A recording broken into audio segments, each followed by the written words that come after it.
Olá a todos. Dando continuidade às novidades do Congresso Europeu de AIDS 2021, eu vou falar agora das modificações que foram feitas nos guidelines europeus de tratamento, de recomendações de tratamento das pessoas que vivem com HIV, da infecção pelo HIV. Não foram feitas muitas modificações em relação aos adultos, né? Acrescentaram algumas exceções, como o tratamento pediátrico, mas em relação aos adultos, o que foi mais importante é que agora nós temos dois blocos de recomendações de tratamento, né? Os esquemas recomendados e os esquemas alternativos. Eu vou falar de cada bloco deste aqui e vou falar também das modificações que foram observadas no SWIT, na gravidez e na tuberculose. Em relação aos esquemas recomendados, nós temos aqui ainda, né, a predominância, né, dos inibidores da integrase com os dois análogos de nucleosídeo, né, sempre com esquemas baseados com inibidores de integrase, no caso aqui o dolutegravir e o bictegravir. Como uma terceira, né, aqui pronto, são esquemas recomendados. O raltegravir também foi mantido, né, apesar de uma barreira genética menor. E nós temos também a apresentação agora do raltegravir, né, uma vez ao dia. Atenção a essa questão da dose do raltegravir. Então, esses esquemas de terapia tripla, né, tanto com backbone de abacavir com lamivudina, como de tenofovir com FTC, com entricitabina. E outro esquema também, que apesar de não ser novo, ele continua, mantém-se e é interessante, que é o início de terapia antirretroviral com uma biterapia com lamivudina, com dolutegravir. A gente pode fazer tanto com 2 comprimidos como um comprimido só. Agora, atenção, que esses esquemas de biterapia com dolutegravir e lamivudina têm algumas restrições e têm que ser observadas, né? No guideline eles deixam isso muito claro, mas isso também não é novidade. Em relação à negatividade da hepatite B, né? Como não tem o TAF, a gente não tem o tratamento da hepatite B, ele não faz o tratamento da hepatite B.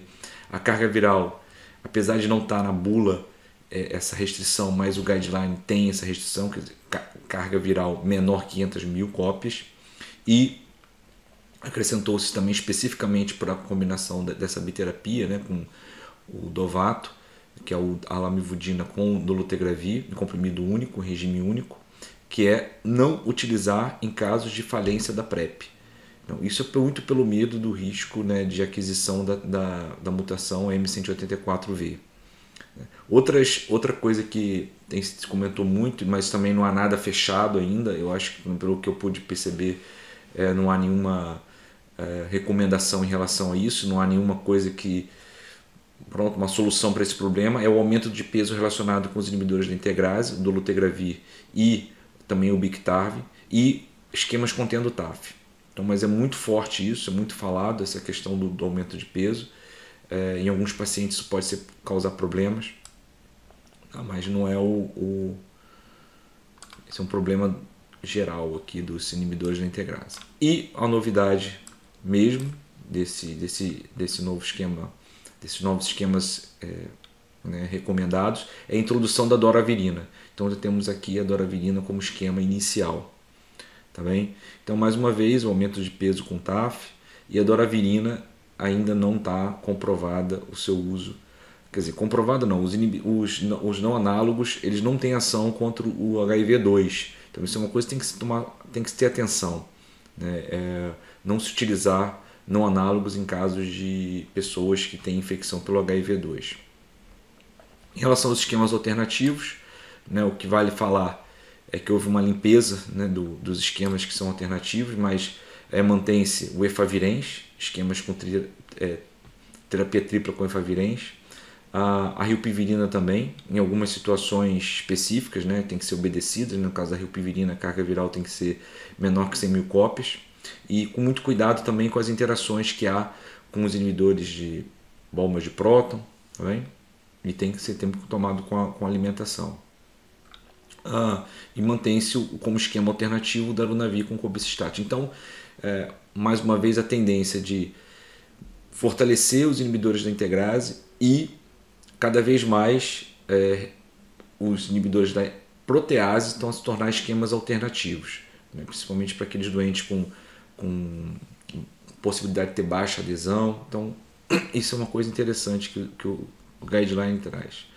Pronto, aqui alguns esquemas que foram cortados, né? Combinações de raltegravir com abacavir 3TC, o elvitegravir com cobicistat também já não se usa mais, o atazanavir também foi abandonado, tá bem?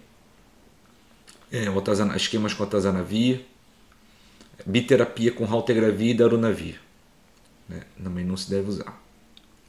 Pronto, vamos partir aqui para o switch. O que é o switch? Eu não sei se com certeza vocês já devem ter ouvido falar nisso, né?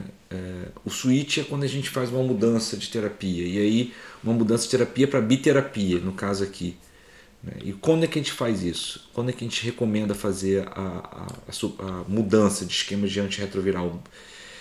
Uma terapia tripla para uma terapia dupla, biterapia. Pessoas que estejam suprimidas já há mais de 6 meses, então é importante que se conheça o doente, né? Não ter histórico de resistência e não ter possibilidade de adquirir hepatite B. Então, no caso, se um doente, um paciente, uma pessoa que vive com HIV, não esteja imune para o HBV, tem que ser vacinado antes do switch, né? Tem que ser vacinado e preferencialmente saber se ele está com anti-HBS positivo. E também não pode estar a ser tratado para hepatite B. E os esquemas recomendados são dolutegravir com rilpivirina, que tem um nome comercial de Juluca, né? O XTC com dolutegravir, X aqui significa que pode ser o FTC ou 3TC, mas a apresentação mais comum que a gente utiliza mais é o 3TC com dolutegravir. E o 3TC com darunavir, né? Potencializado. E uma novidade que eu vou falar também daqui a pouco, né? Mais para frente, que é a terapia de longa duração com cabotegravir e rilpivirina. Isso aqui é de 2 em 2 meses por meio de injeções intramusculares. Aqui também foi retirado, conforme eu já tinha falado, esse esquema com 3TC e atazanavir foi abandonado.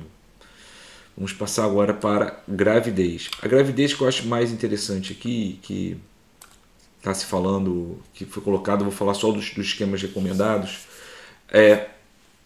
foi a possibilidade de fazer dolutegravir, né, com as mulheres até no início da gravidez, das primeiras 6 semanas. O que eles fazem ressalva é que o dolutegravir foi associado com defeitos do tubo neural em estudos, depois isso não foi comprovado, provavelmente podia estar associado com uma deficiência de ácido fólico, mas isso pronto, pairou esse medo do dolutegravir, defeito do tubo neural, mas neste guideline ele já recomenda, já diz que se pode usar, mas deve ser discutido com a gestante, quer dizer, mostrar que é o risco, que houve esse risco e que pode ser, pronto, tem que ser discutido, tem que ter uma anuência das gestantes em relação ao uso de antirretrovirais de maneira geral, mas especificamente do dolutegravir essa discussão tem de haver. Outra coisa interessante também é o uso do TAF a partir das 14 semanas, né? Não se deve usar o TAF, ou tenofovir lafenamida, antes das 14 semanas. Não há estudos, né, sobre TAF e gravidez ainda, então não é seguro. Então o que a gente recomenda, o que é recomendado é usar o tenofovir disoproxil, é o TDF, com esquema com raltegravir ou com dolutegravir, e também mantém-se o raltegravir, né? Raltegravir e na apresentação de 2 vezes ao dia. Aquela apresentação que a gente usa de 600 mg uma vez ao dia não está autorizado para gravidez, tá bem? Então tem que tomar cuidado com essa questão da dose do raltegravir.